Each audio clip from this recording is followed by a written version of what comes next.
बैरकपुर और बारासात के स्टार प्रचारक के तौर पर भाजपा नेता नित्यानंद राय नौपाड़ा पहुंचे, जहां भाजपा कार्यकर्ताओं द्वारा भाजपा नेता नित्यानंद राय का स्वागत किया गया। इस दौरान नित्यानंद राय नौपाड़ा मंडल 4 में स्थित मंगल पांडे की मूर्ति पर माल्यार्पण किया और भाजपा कार्यकर्ताओं के साथ बैठक की। बैठक के दौरान नित्यानंद राय ने विधानसभा से जुड़ी सारी जानकारी लिया। नित्यानंद राय ने भाजपा कार्यकर्ताओं के साथ बैठक संपन्न होने के बाद प्रेस को संबोधित करते हुए कहा कि आने वाले विधानसभा चुनाव में बंगाल की जनता भाजपा के साथ है। वर्तमान सरकार की कमियों को गिनवाते हुए नित्यानंद राय ने कहा, बंगाल की उन्नति के लिए भाजपा की सरकार बनना बंगाल में अत्यंत आवश्यक है।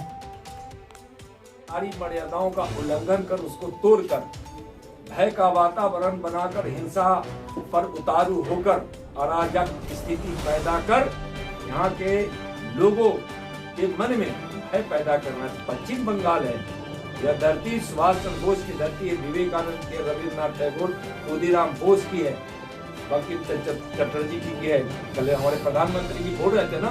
उस धरती के लोगों को कोई क्या धमकाएगा? ममता जी, आपकी सत्ता समाप्त हो जाएगी। पश्चिम बंगाल के एक लोगों को भी आप मतदान से नहीं रोक सकते। भय में न पश्चिम बंगाल कभी जिया है न आगे जिएगा। दुनिया के भय को समाप्त करने वाला पश्चिम बंगाल के वीर पुरुष हुए हैं। पश्चिम बंगाल को ममता जी आपके भय से कोई भय नहीं। आपको निर्भीक और ममता बनर्जी कह रही है निर्भीक और दबंग नेता के रूप में आप जाने जाते हैं, तो आप यहाँ पर क्या संदेश देंगे? भारत का हर लोग निर्भीक होता है, पश्चिम बंगाल के तो और लोग निर्भीक होते हैं, इसका तो इतिहास है।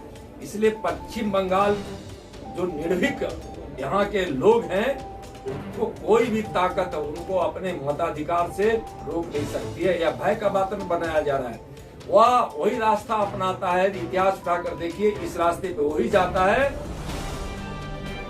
जिसके दिन लद गए होते हैं, सत्ता समाप्त होने वाली है, इनकी पार्टी समाप्त होने वाली है, टीएमसी समाप्त होगी, ममता जी की सरकार समाप्त होगी, कमल खिलेगा और पश्चिम बंगाल में विकास की धारा करेगी। पिछले निर्वाचनों में देखा गया है, बार बार सब निर्वाचन होगा, बूथ में सेंट्रल फोर्स रहेगा, मगर दिखने को नहीं आया।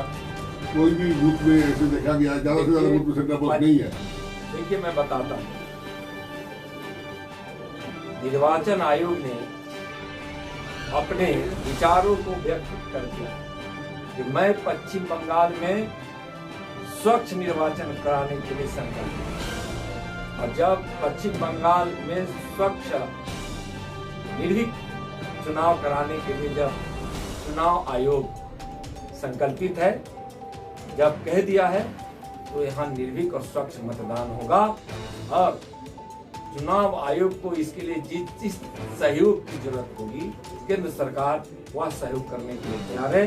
राज्य सरकार को भी लोकतंत्र में विश्वास रखते हुए उनको पूरी सहयोग कर स्वच्छ चुनाव कराने के लिए बढ़ना चाहिए। ममता बनर्जी का दावा है कि कलकत्ता को देश का राजधानी बनाया जाएगा, दावा है। 4 राजधानी देशों में 4 राजधानी बनना चाहिए, 4 संसद बनना चाहिए। देखिए, ममता जी कह रही है, उससे मैं कुछ नहीं कर रहा हूँ, लेकिन हिंदू कलकत्ता कई प्रकार से देश की राजधानी है, क्रांतिकारियों की राजधानी है, समाज सुधारकों की राजधानी है, सांस्कृतिक राजधानी है, विचारधाराओं की राजधानी है। यहीं की मिट्टी से जन्म लेने वाले श्यामा प्रसाद मुखर्जी ने कहा था, एक विचार को दिया था कि एक इंसान, एक प्रधान इस देश में रहेगा, संविधान की 370 धारा समाप्त होनी चाहिए, जिसको उन्होंने 70 साल पहले व्यक्त किया था। नरेंद्र मोदी जी ने उस 370 धारा को समाप्त कर दिया। तो पश्चिम बंगाल तो ऐसे भी विचारों की राजधानी है।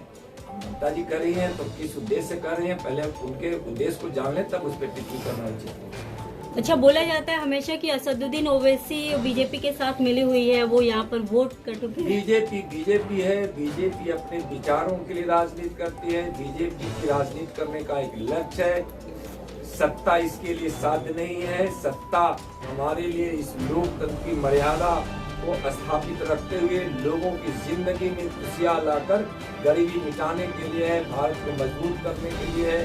तो हम अपनी विचारधाराओं पर बढ़ रहे हैं, हम भारत की सांस्कृतिक विरासत पर इस देश को इतना मजबूत भारतीय जनता पार्टी बनाना चाहती है कि विश्व गुरु के रूप में भारत खड़ा हो।